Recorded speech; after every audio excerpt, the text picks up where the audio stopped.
Hi, I'm Mark Fischer, candidate for the Pennsylvania House of Representatives in District 50. This is Mark and Sam on the back porch. And if you have any thoughts, comments, questions, please go to my website, www.markwfischer.com. Fischer is spelled F-I-S-C-H-E-R.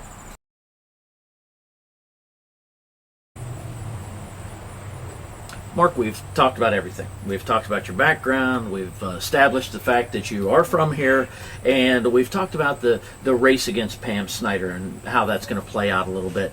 Now, as a constituent in the 50th District, what should I expect from my state representative? That's a great question, because I think people really have a lot of different views, about what the state representative's role should be. Right. What they can expect them to deliver.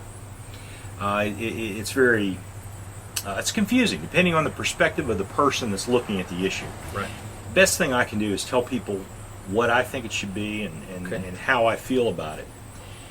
The representative is just that. They're a representative of the people.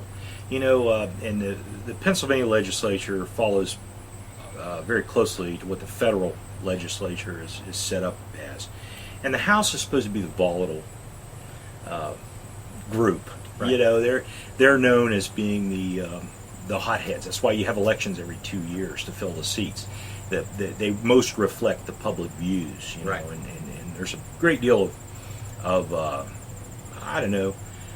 confrontation really with the position. Now, what I see is this: I've got, number one, I'm going to do a great job in providing the basic level of service that the representative needs to provide. There are people that have to interface more and more every day as government expands in Pennsylvania. They have to interface with some state agencies, some bureaucracy. Right. It's very difficult to do. It's confusing. I had a situation not that long ago that I had to get Bill DeWeese's help to solve a problem. And it was one that we just didn't know who to contact. We could not get through the system, and his folks did it. I'm going to continue that. I have a master's degree in public administration, and I have run a lot of different government operations, different sizes, some of them quite large. And I understand the responsiveness that must be there when you're dealing with the constituents. So, what I can assure everybody is that you're going to have, although with a reduced staff, which has to be. That's nice to hear. We got to say, that has to happen. But you're going to get a great level of service. Some of the things that I've talked with my campaign about for, what are the next steps? One of the things is to have staff and myself that go to the communities that we represent and set up, on just a scheduled basis. Come in, talk to the representative and his staff. Right. Get your issues squared away. We're going to do that. It doesn't mean we're going to put an office in every town and 10 people in it, but we're going to do a good job getting out there and working with the people. And I think that's most important. Another thing I'll say about that, we have to focus here in the 50th District on legislative results. There's a lot of things that have flown under the radar under Bill's 35-year tenure that I think we should have been much more active in. And that is energy extraction, the rules that we play by in energy extraction, infrastructure. We've got a whole lot of road issues. Now, some of those are aggravated by energy traffic. Well, sure. But some are not. Development of the I-79 corridor. What can we do for the people here? Now, these are larger picture results, the big picture. We've also got to take an active role in fighting the massive expansion of state government and the budget. Number one, we can't afford it. People here are tired of it. They've been taxed to the point that they're just sick of it, and we've got to look at that. Those are the kind of issues that, in addition to providing the great service, we're going to tackle in a way that hasn't been done here up until now. I just don't believe it's been done. I've followed Bill's career, and he made some horrible missteps. The midnight pay raises obviously were. I think everybody knows that. That's where it kind of got checked out, right. And those were all a bit self-serving, and that's not what I want to go to Harrisburg to do. I want to work on results and things that the people here can say, we've got a feeling it's getting better. And before you know it, we've got a good system here. So we're going to split our focus. Now, my fundamental belief is that government must be constrained. We must have less government wherever possible. The more government you have, the more expense you're going to have, and the greater burden on the taxpayers in many ways, not just financial. Right. So those are all approaches I believe in. You brought up a good point I want to expand on a little bit. You talked about energy extraction, and we all understand with the Marcellus shale gas, obviously we're in a coal mining area, and it's a huge producer. But let's talk about the other side of it, and that's pollution. Yeah. I mean, what as a state representative, what can you do about the pollution that's coming from these entities? Yeah, well, it's interesting. I've been involved in some things during the campaign that have provided me with a lot of information that I didn't have before, just to be right up front about it. Right. This is a huge issue. Now, what we have to focus on as Pennsylvania is a policy that makes sense for us across all the energy producing regions. Right. Now, every form of energy extraction has some kind of pollution associated with it. Sure. That is up front. That occurs because it disrupts the normal state of affairs in the environment. We've got regulations on the books that measure and regulate outputs and byproducts and things like that. Coal mine discharge is one that is tested. The Marcellus wastewater or reclaimed water out of the Marcellus has to be treated and different toxins taken out of it.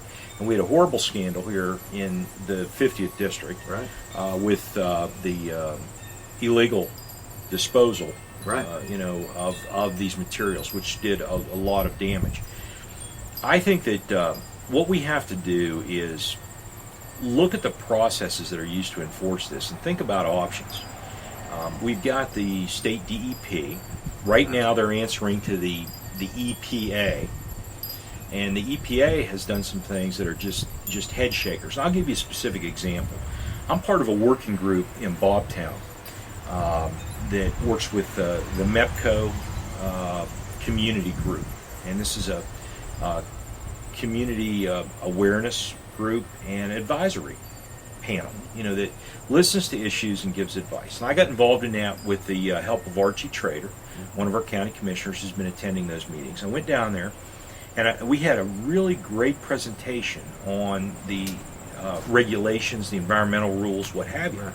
Well, come to find out, this is just one example, the 4 West mine that they're operating down there is currently processing water from the old Shanapin mine. Shanapin mine, that discharge from that helped to poison Dunkard Creek. They have what they call the dead mile down there. And this is water that accumulated after the mine was closed. It filled up, came out into the water, and caused a massive pollution problem. So the mine, in order to operate, said, look, Pennsylvania, we're going to run a treatment facility. We're going to stop that Shanapin water from coming out. We're going to treat it at our expense so we can get the coal out of the other section of the mine. And just recently they were trying to get a permit process through our DEP, and the EPA has issued a guideline. Now, this is not anything that was put through legislatively. This is the opinion of the EPA administrator. And it has expanded the purification rules to the point where they couldn't possibly meet it. It would require a plant, the estimate was $110 million of infrastructure and a $15 million a year operating cost to achieve it. So what happens if they do nothing now and shut the mine down? Where does that water go that was in the old Shanapin mine to start with? Well, there are a couple of options here for what could happen. The state of Pennsylvania could take over the treatment at a cost of about $2.4 million a year and continue to operate under, and this is only going to be under the current guidelines. This would never meet those higher EPA guidelines that aren't regulated. And the other thing that can happen is Pennsylvania walks away from it. They close the mine. The water comes back out into Dunkard Creek. That's not far from where Greensboro picks up their water. It dumps right into the Monongahela. It's not far from the main river. Right. And you've got a real mess. And when you look at these things, see, this is what's missing from the way we're working the environmental issues. We've got a group right now in control of the EPA that have, in my opinion, ideas that are cost prohibitive. Right. And this is part of the greater war on coal. You know, this administration has policies that are designed to punish the coal industry, and I think that's what this is all about. Now, when I spoke to the experts, the superintendent, the engineers that present this program that I'm involved in, I discussed a lot of other options with them, regionalizing treatment facilities, so that where it's appropriate, more than one mine could share in a treatment facility. Sure. You know, and things like that. And I think that's that's one example of an overall approach. We need a representative that thinks on a larger scale than just the issue that's in front of them, just the next election. Right. You know, we need long-term results to solve these problems, and it's going to be painful. It's not going to be easy. We've got a lot of interest. You know, we've got the political interest. We've got the powerful lobbies that contribute to these campaigns that are going to be demanding things. We've got, you know, the industry expense. We've got the government regulation, and we've got a hostile administration in Washington. Right. So, these things. I would say that in Pennsylvania, I don't view the DEP necessarily as a hostile entity. Now, some people are going to say, well, DEP's in the tank with the industry. Then Right. some people are going to say, you know, they're overkill. You know, Sure. I think they're trying to strike a better balance, but all of these things are affected by the people we choose to put in office, the influence that they can put on the industry, and basically their ability to solve complex problems. Right. And I think I've got a history of solving complex problems, and I want to work on these. The trick is you've got 2 years. Right. And you've got to produce results, and that's a daunting task when you have the magnitude of problems that have built up over decades. Right. Well, once again, you've heard it right from Mark Fischer. You know who he is, what he's about, and his idea on some topics now. Please stay tuned to our video chats as we continue more in-depth topics, and you take a closer look at Mark Fischer.